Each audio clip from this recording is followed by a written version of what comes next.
אנחנו עכשיו מוכנים לטיסה. נוגה, יש לך משהו להגיד? אורי, לך יש משהו להגיד? אתה מתרגש לטוס? אתה שמח? אני שנייה מביא את המשקפיים. הנה תסתכל. כן, לקחנו מים. הנה יש לנו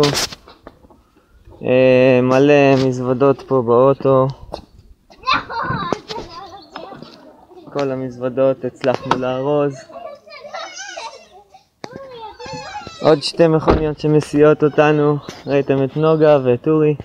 הנה איריס. שלום איריס. וענת גם מתחבאת איפשהו. ענת מוכנה כבר בכיסא שלה. מי היה מאמין שזה יהיה המצב? שלום גברת. את חגרת את עצמך? אבל אני לא יכולה לעשות שאת לחגה.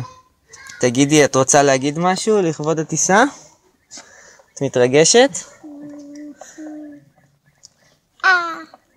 תזיזי את היד. אני עשיתי את כל אוי, טוב. זהו, אז נתראה אחר כך. טוב, אז אנחנו עכשיו בבידוק הביטחוני, מחכים בתור. כן, כן.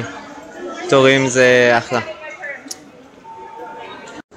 אוקיי, עוד מעט יוצאים מתחנה ראשונה. נכון נוגה? אנחנו עוד רגע יוצאים מתל אביב. תחנה הבאה במוסקבה. איפה אנחנו עכשיו? את יודעת איפה אנחנו? מה?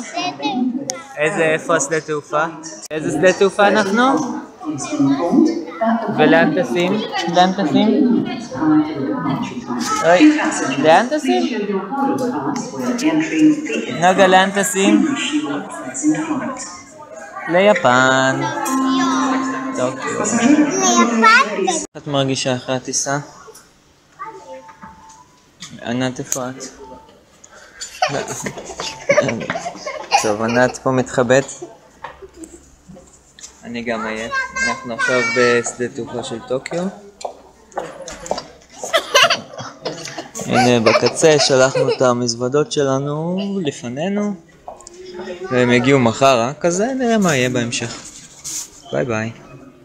אוקיי, אז אחרי 2 טיסות, 3 רכבות, עוד הליכה ברגל עם סחיבת ילדים על הגב. הגענו למעונות. מעונות שלנו בעיר שנקראת קשיווה, במחוז צ'יבה, שהוא קצת צפוני לטוקיו. עוד לא יודע איך מגיעים מכאן לאוניברסיטה, אבל אני אגלה את זה בימים הקרובים. אני בטוח שאני אדאג להראות לכם. אז הנה אני מראה לכם את הדרך לחדר שלנו. ומה אני אגיד?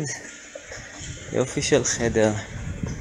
חדר, הנה, W438. כמובן שמורידים נעליים בכניסה. בנות, מה אתן עושות? אז הנה יש פה חדרים, הכל מאורגן פה, ומזרונים ומיטות, מכונת כביסה, מקלחות, מקלחת ארת, מטבח, סלונצ'יק, תכלס פה המטבח, מקרר, מיקרו וכל all the goods. קיצור, אחלה באחלה, כולם כבר שמחים, הייתם צריכים לראות איזה מאוחים היינו לפני 10 דקות. יאללה, ביי.